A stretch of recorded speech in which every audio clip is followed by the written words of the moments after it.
Os povos celtas, eles tinham uma diversidade étnica também. Eles não eram todos iguais, eles não eram todos parecidos. Não, não, não. Eles eram, a partir de suas tribos, tinham características diferentes. Por exemplo, muitos povos celtas eram loiros, de certa forma parecido com os povos germânicos, que a gente vai falar já já. Eram loiros, de olhos verdes. E eu vou te mostrar também que os celtas eles estavam somente na Britânia, eles estavam em várias partes da Europa. O mapa da população celta é gigantesco na Europa. Inclusive no norte do que hoje é Portugal e Espanha.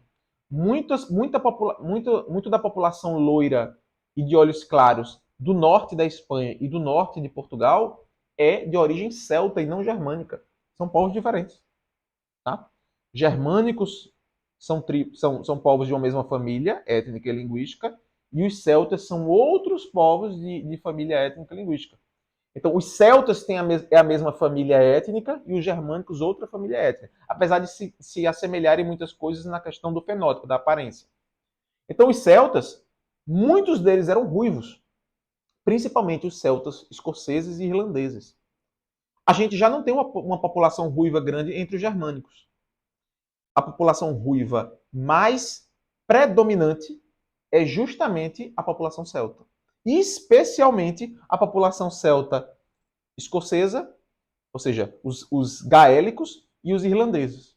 Já os bretões, onde estavam hoje, o que hoje é a Inglaterra, eles não tinham uma aparência tão ruiva, mas tinham uma aparência loira ou castanho clara, de olhos azuis ou verdes. A população celta, por exemplo, do norte da Península Ibérica, onde hoje é Portugal e Espanha, tinha uma predominância de cabelo loiro ou castanho claro ou acobreado de olhos verdes.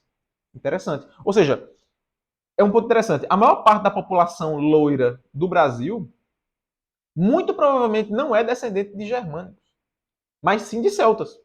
Porque havia muitos portugueses e espanhóis, que foi uma grande população que veio para cá, na colonização, que são loiros. Portugueses loiros de olhos claros, espanhóis loiros de olhos claros. Os que são os portugueses e os espanhóis do norte da Península Ibérica, que têm essa origem celta. Então, se você é loiro, do olho claro, brasileiro, é muito mais provável que você tenha uma ascendência lá atrás, tá? De povos celtas do que de povos germânicos, de alemães, ou suecos, ou dinamarqueses. Aqui eu trouxe esse mapa para você entender onde a população celta estava instalada. Lógico, não em grandes populações, mas de presença de povo na Europa. Observe isso. Ilhas Britânicas, Europa, a Gália inteira era celta, pessoal. A grande campanha de Júlio César contra os gauleses, que foi a maior campanha de Júlio César, gauleses são celtas. Ou seja, tem vários nomes para se dar aos celtas, mas todos são povos celtas. Os gauleses são celtas. Ocupavam toda essa região do que a gente chama de Gália. Isso aqui era Gália, chamada pelos romanos de Gália. E por isso chamavam eles de gauleses. Olha quem tá. Olha, a gente tinha celta no que hoje é a Turquia. Quem são esses turcos? Naquela época não era Turquia, tá, pessoal? Naquela época era Império Romano, isso aqui tudo. Inclusive essa região. Quem são esses celtas no que hoje é a Turquia?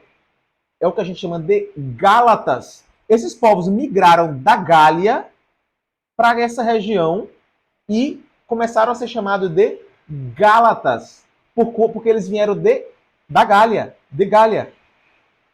Tem uma epístola, tem uma carta de São Paulo na Bíblia que se chama Epístola aos Gálatas, Carta aos Gálatas. Os Gálatas da Bíblia é esse povo celta que migrou da França, da atual França, que se chamava Gália, para essa região que naquela época era romana. E depois vai ser romana oriental, bizantina. É uma região completamente romanizada e helenizada, porque toda a cultura aqui era grega. Se falava mais grego do que latim, nessa parte oriental do Império. Tanto é que São Paulo, vai escrever a carta aos Gálatas em grego. As cartas de Paulo todas foram escritas em grego. Porque toda essa população a quem ele escrevia evangelizando era uma população onde a língua principal era o grego. A língua de documentos, as línguas oficiais eram o grego. Mesmo sendo Império Romano, tá? O latim predominava nessa região. A chuva piorou aqui. Se vocês estiverem escutando um barulho de chuva, como eu já disse, é aqui mesmo. Então observe, toda essa parte azul clara é região celta, de ocupações nas mais variadas épocas, tá? Isso aqui não é tudo numa época só não, pessoal. Mas perceba que a Península Ibérica há uma predominância céltica. A gente está falando de populações de aparência germânica, que a gente confunde, né? A gente sempre acha, é loiro do olho claro, é alemão. Não, pessoal. Não. Os celtas também eram loiros de olhos claros. Eram cabelos castanhos de olhos claros, eram ruivos. E estavam nessa Península Ibérica, no norte todo dela. Inclusive ficaram por muito tempo nessa região aqui, olha, onde eu estou circulando. Tá? Então, a presença celta, e por que eu estou ressaltando os celtas? Porque eles foram a primeira população da Inglaterra.